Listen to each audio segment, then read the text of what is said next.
नमो नारायणाय नमः। नमस्कार दोस्तों, स्वागत है आप सभी का हमारे यूट्यूब चैनल पावरफुल हिंदू धर्म में। आज हम आप सभी को पौष मास में कथा अध्याय 18 का रसपान कराएंगे।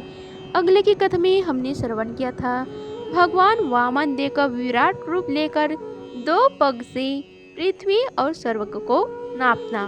आज की कथा में हम रसपान करेंगे बलि का बांधा जाना। आइए रसपान कीजिए कथा का। श्री सुखदेव महाराज कहते हैं कि हे परीक्षित, भगवान का चरण कमल सत्यलोक में पहुंच गया। उसके नख चंद्र की छटा से सत्यलोक की आभा फीकी पड़ गई। स्वयं ब्रह्म भी उसके प्रकाश में डूब से गए। उन्होंने मरीचि आदि ऋषियों को सदनंदन आदि नैष्ठिक ब्रह्मचारियों एवं बड़े बड़े योगियों के साथ भगवान के चरण कमल की अगवानी की। वेद, उपवेद, नियम, यम, तर्कक, इतिहास, वेदांग, पुराण संहिता जो ब्रह्मलोक में मूर्तिमान होकर निवास करते हैं तथा जिन लोगों ने योग रूप वायु से ज्ञान अग्नि को प्रज्वलित करके कर्म कमल को भस्म कर डाला, वे महात्मा सबने भगवान के चरणों की वंदना की। इसी चरण कमल के स्मरण की महिमा से ये सब कर्म के द्वारा प्राप्त न होने योग्य ब्रह्म जी के धाम में पहुँची। भगवान ब्रह्म की कृति बड़ी पवित्र है। वे विष्णु भगवान के नाभि कमल से उत्पन्न हुए हैं। अवगानी करने के बाद उन्होंने स्वयं विश्वरूप भगवान के ऊपर उड़े हुए चरण का अधन्य पद्य से पूजन किया, प्रक्षालन किया। पूजा करके बड़े प्रेम और भक्ति से उन्होंने भगवान की स्तुति की। हे परीक्षित, ब्रह्म के कमंडल का वही जल विश्वरूप भगवान के पांव पखारने से पवित्र होने के कारण उन गंगा जी के रूप में पाणित हो गया, जो आकाश मार्ग से पृथ्वी पर गिरकर तीनों लोगों को पवित्र करती है। ये गंगा जी क्या है? भगवान की मूर्तिमान उज्जवल कृति। जब भगवान ने अपने स्वरूप को कुछ छोटा कर लिया, अपने विभूतियों को कुछ समेट लिया, तब ब्रह्मा आदि लोकपालों ने अपने अनुचरों के साथ बड़े आदर भाव से अपने स्वामी भगवान को अनेक प्रकार की भेंटें समर्पित की। उन लोगों ने जल, उपहार, माला, दिव्य गंधों से भरे अंगराग, सुगंधित धूप, दीप, खील, अक्षत, फल, अंकुर, भगवान की महिमा और प्रभाव से युक्त स्तोत्र, जय घोष, नृत्य, बाजे गाजे, गान एवं शंख और दुदुम्बी के शब्दों से भगवान की आराधना की। उस समय ऋतुराज जम्बुवान मन के समान वेग से दौड़कर सब दिशाओं में भेरी बाजा बजाकर भगवान की मंगलमय विजय की घोषणा कराई। दैत्यों ने देखा कि वामन जी ने 3 पग पृथ्वी मांगने से बहाने सारे पृथ्वी ही छीन ली। तब ये सोचने लगी कि हमारे स्वामी बलि इस समय यज्ञ में दीक्षित हैं, वे तो कुछ कहेंगे नहीं। इसलिए बहुत चिढ़कर वे आपस में कहने लगे, अरे यह ब्राह्मण नहीं है, यह सबसे बड़ी मायावी विष्णु है। ब्राह्मण के रूप में छिपकर यह देवताओं का काम बनाना चाहता है। जब हमारे स्वामी यज्ञ में दीक्षित होकर किसी को किसी प्रकार का दंड देने के लिए उपरत हो गए हैं, तब इस शत्रु ने ब्रह्मचारी का वेश बनाकर पहले तो याचना की और पीछे हमारा सर्वस्व हरण कर लिया। ये तो हमारे स्वामी सदा ही सत्यनिष्ठा है, परंतु यज्ञ में दीक्षित होने पर वे इस बात का विशेष ध्यान रखते हैं।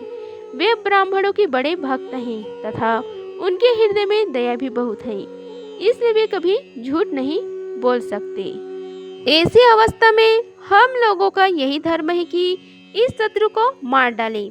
इससे हमारे स्वामी बलि की सेवा भी होती है। यो सोचकर राजा बलि के अनुचर असुरों ने अपने अपने हथियार उठा लिए।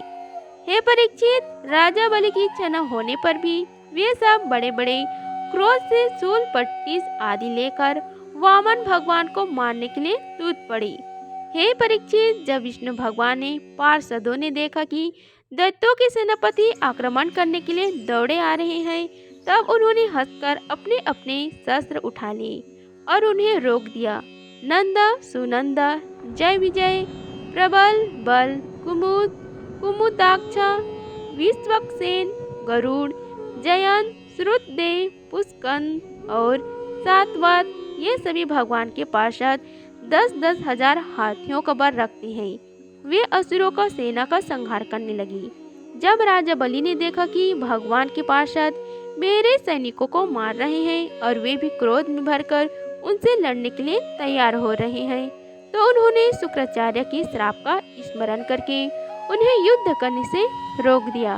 उन्होंने विप्रचित, राहु, नेमि और दैत्यों को संबोधित करके कहा, हे भाइयों, मेरी बात सुनो, लड़ो मत, वापस लौट आओ। यह समय हमारे कार्य के अनुकूल नहीं है।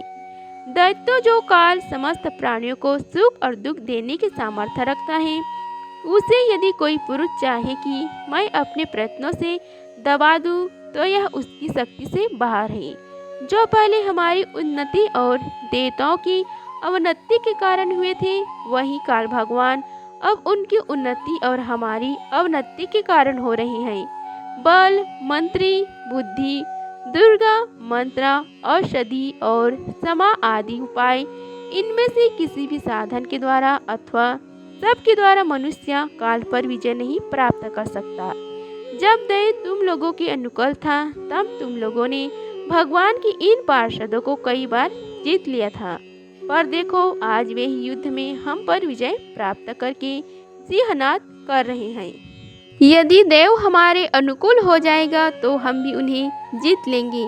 इसलिए उस समय की प्रतीक्षा करो जो हमारे कार्य सिद्धि के लिए अनुकूल हो। श्री सुखदेव जी महाराज कहते हैं कि हे परीक्षित, अपने स्वामी बलि की बात सुनकर भगवान के पार्षदों से हारे हुए दानव और दैत्य सेनापति रसतल में चले गए। उनके जाने के बाद भगवान के हृदय की बात जानकर पक्षीराज गरुड़ ने वरुण के पासों में बलि को बांध दिया। उस दिन उनके अश्वमेध यज्ञ में सोमपान होने वाला था।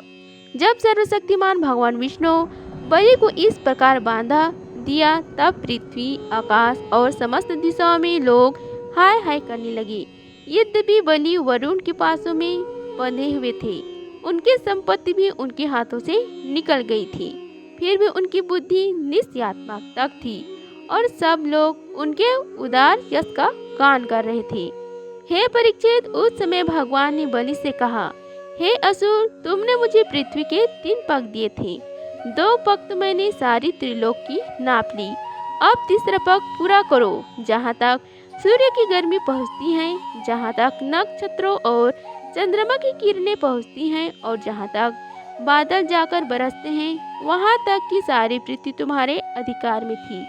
तुम्हारे देखते ही देखते मैंने अपने एक पैर से भूलोक, शरीर से आकाश और दिशाएं एवं दूसरे पैर से स्वर्गलोक नाप लिया। इस प्रकार तुम्हारा सब कुछ मेरा हो चुका है। फिर भी तुमने जो प्रतिज्ञा की थी उसे पूरा न कर सकने के कारण अब तुम्हें नरक में रहना पड़ेगा। तुम्हारे गुरु को तो इस विषय में सम्मति है कि अब जाओ, तुम नरक में प्रवेश करो। जो याचकों को देने की प्रतिज्ञा करके मुकर जाता है और इस प्रकार से धोखा देता है, उसके सारे मनोरथ व्यर्थ होते हैं। स्वर्ग की बात तो दूर रही, उसे नरक में गिरना पड़ता है।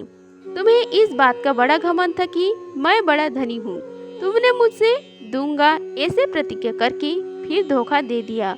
अब तुम कुछ वर्षों तक इस झूठ का फल भोगकर नरक में भोगो। इस प्रकार पौष मास में कथा अध्याय 18 का समाप्त होगा। अगले की कथा का अध्ययन हम कल करेंगे।